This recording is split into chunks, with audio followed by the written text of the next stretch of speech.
Tim dari Dinas Kesehatan Sumatera Selatan mengunjungi siswa yang masih mendapat perawatan di RSUD Pali dari insiden dugaan keracunan menu makan bergizi gratis. Hingga Selasa 6 Mei 2025, 8 siswa masih dirawat di rumah sakit dari total 174 siswa yang diduga keracunan makanan dari program ini. Tim juga mengunjungi SDN 28 Talang Ubi yang sedikitnya 78 siswanya turut diduga keracunan dan sempat dilarikan ke IGD RSUD setempat pada Senin 5 Mei 2025 petang. Sebagian besar dari siswa sudah dapat mengikuti pelajaran dan sehat. Sidak kemudian dilakukan ke dapur yang dikelola Satuan Pelayanan Pemenuhan Gizi atau SPPG di wilayah Kabupaten Pali. Dari sidak dapur ini, tim menyebut dapur sudah sesuai standar.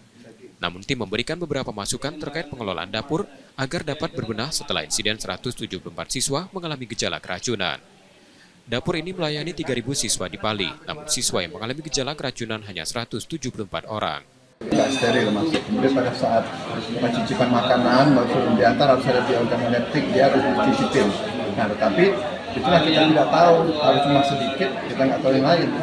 Kan tadi ada kasus cuma di beberapa SD itu yang lain nggak kena. Nah, itu kita lihat kan, kenapa yang lain nggak semua 2.000 yang kena? Kalau memang dari makanannya ada yang tercemar semua, pasti 2.000-an dia tercemar. Nah, ini ada beberapa, berarti ada yang beberapa tungku atau komplain terkena cemaran itu, apa cemaran yang kurang baik dari Pak Andre ya.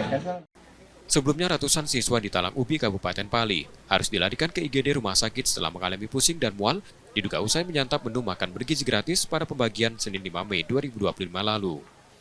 Dari insiden tersebut, penyedia MBG di Pali terpaksa menghentikan sementara proses distribusi yang sudah berlangsung 3 bulan guna melakukan evaluasi. Sampel makanan pada hari terjadinya insiden sudah dibawa ke laboratorium untuk memastikan penyebab dari dugaan gejala keracunan pada siswa. Tim Liputan, Kompas TV, Pali, Sumatera Selatan.